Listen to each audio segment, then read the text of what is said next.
No momento das comissões desta edição do OAB no Ar, nós vamos ter o prazer de conversar com a presidente da Comissão de Meio Ambiente da OAB Santos, a advogada Luciana Blanco. O assunto da Luciana, com você telespectadora, você telespectador, é momentoso. É a questão do emissário submarino, da incineração de lixo. E para começar, você tem que explicar para a gente esse embrulho todo, Luciana. A palavra embrulho cai bem, viu, Paulo? Tudo bem? Na verdade, a gente vê muita notícia na mídia relacionada à obra do emissário, né? Então, aquilo que aparece para o público. A obra do emissário foi interrompida, foi autorizada, não foi autorizada. Na verdade, para que as pessoas entendam, não se trata de uma obra independente em si. Essa obra de valorização do emissário, ela é totalmente vinculada à obra, ao projeto de incinerador de lixo que pretende ser feito e colocado lá no Sítio das Neves. Então aí a gente começa a entender as razões da não autorização e da interrupção das obras no emissário. Por quê? Porque a autorização da obra do incinerador, que é aquele incinerador poluidor do Sítio das Neves, ela ainda não foi autorizada. Ela tem todo um processo a ser cumprido. E as obras do emissário, elas serviriam como contrapartida, seriam obras não feitas pela municipalidade, seriam obras feitas por essa empresa do projeto do incinerador, que como contrapartida ao potencial poluidor da obra, faria essas melhorias, essas benfeitorias no emissário. Então a gente vê que é um absoluto vínculo, né? Não tem como desvincular uma coisa da outra por hora, pelo menos não é essa a proposta, não foi esse o projeto da obra. É uma operação casada, né? Não é assim que a gente chama em termos ambientais, mas é assim que a gente chama em termos do consumidor, a gente por analogia pode chamar. A obra do emissário seria uma compensação para o dano ambiental da obra no Sítio das Neves. Sim, também poderíamos chamar assim, uma antecipação da compensação que a gente chama de contrapartida. Onde entra a Comissão de Meio Ambiente da OAB Santos e quais são os próximos passos, os próximos desdobramentos desse processo? Então, Paulo, funciona dessa maneira. Foi feito alguns estudos prévios de impacto pela própria empresa, foram apresentados. E aí, para o licenciamento, para a autorização que é feito pela CETESB, nós temos algumas fases aí a ser cumpridas. A audiência pública nós fizemos de modo virtual, né?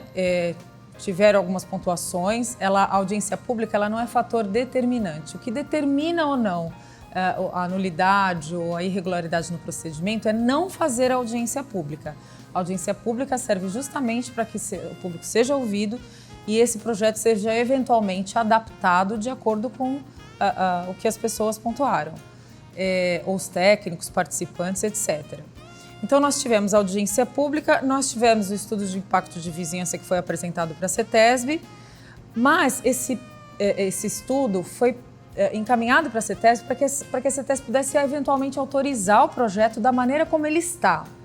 Sucede o seguinte, muitos técnicos que examinaram o projeto, e aí a gente está falando, quando a gente trabalha com direito ambiental, a gente brinca que a gente tem que ser relações públicas, porque o advogado em matéria ambiental, ele lida, além de lidar com todos os órgãos públicos, MP, CETESB, IBAMA, etc., lida também com os técnicos das respectivas áreas. Então, quando é um problema que envolve biologia, com um biólogo, quando é um problema que envolve com engenharia, com engenheiro, química com um químico, etc.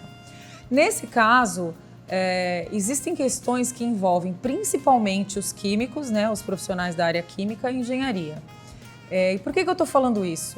O projeto ainda não foi aprovado pela CETESB, né, e é um projeto, é um tipo de instrumento de queima de resíduo que ele precisa cumprir muitos quesitos.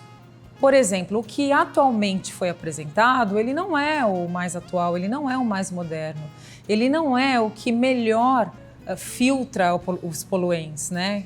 E a poluição não é pouca, né, que vem do resíduo. A gente sabe que o Sítio das Neves passou já da sua resistência, do seu limite, e a gente precisa dar uma solução para os resíduos. Afinal de contas, para quem não sabe, nós, cada indivíduo, eu, você e toda a população, produz cerca de 1 a 1,2 kg de lixo de resíduo por dia. Agora junta tudo isso no final de um dia e junta tudo isso no final de um ano, né? E aí é algo que não para, né, Paulo? Assim, os resíduos, eles são produzidos diariamente nesse volume que eu acabei de falar e nós não temos mais vazão. Precisa de uma solução? Precisa. Agora, por que está parada a obra? Que foi justamente o ponto que é justamente o ponto onde a gente tem que chegar.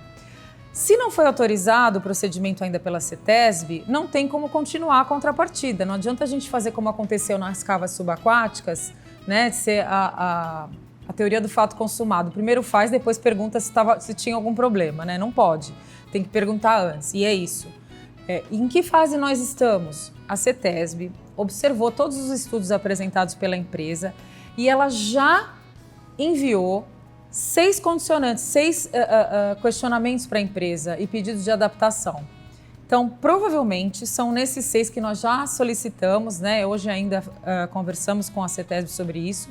Existe um setor dentro da CETESB de avaliação, de licenciamento, que está com esse procedimento hoje e eles fizeram o encaminhamento desses 6 quesitos para a empresa.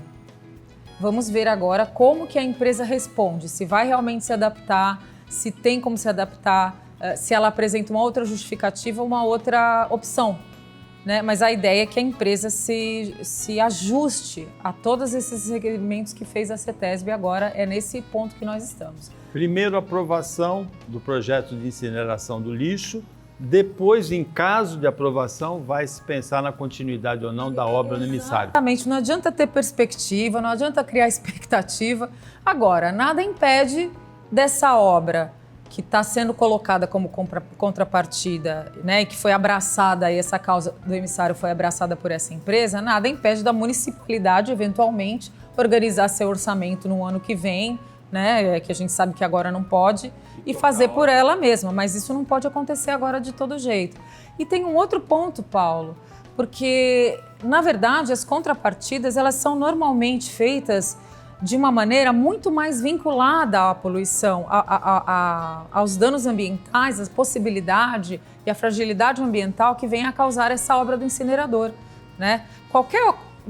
Sempre quando a gente vai fazer um empreendimento, a gente procura vincular essa compensação, esse reparo, essa remediação, essa mitigação dos danos, ou na própria área, ou nas proximidades onde tem os moradores próximos, ou no próprio ambiente do entorno, né? Alguma coisa muito mais vinculada ou muito mais emergente em termos ambientais do que o emissário, que é difícil a gente fazer um ponto de ligação entre as duas obras, né? A gente não está falando que é ruim, eu costumo dizer, eu sou desenvolvimentista, eu acho que a gente tem que andar para frente, quebrar uns ovos para fazer o omelete, o santista precisa, né, ter essa visão um pouquinho de desenvolvimento, mas a gente tem que fazer isso de maneira sustentável, que é justamente respeitando a legislação ambiental, respeitando as regras, porque dá para fazer do jeito certo, Paulo. Mais alguma observação? Acho que você liquidou o assunto. Eu acho que se você entendeu, acho que deu para entender. A telespectadora e o telespectador entenderam antes de mim, com certeza. Imagina. Luciano, obrigado pela explicação, pela participação aqui. Boa sorte aí na continuidade da Comissão de Meio Ambiente. Obrigada. Vamos aguardar aí o deslinde, né? Os próximos cenas dos próximos capítulos. Fica com a gente.